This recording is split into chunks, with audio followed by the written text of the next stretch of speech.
my name is Ollery. I'm an Amazon specialist. So what I love best about MAG is the supportive environment. Every time I have questions, my teammates, everyone around MAG is there to back me up, to help me, and to support me with whatever needs that I need from them.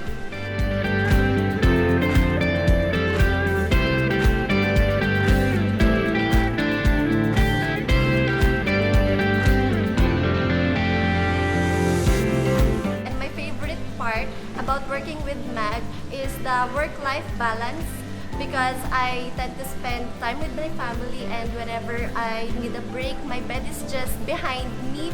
I didn't need to take the long commute, and since this is a work from home opportunity, so I tend to have that 8 hours of sleep, 8 hours of work, and 8 hours to do whatever I want. My Amazon guy has helped me in a lot of ways. They have been very supportive with my needs.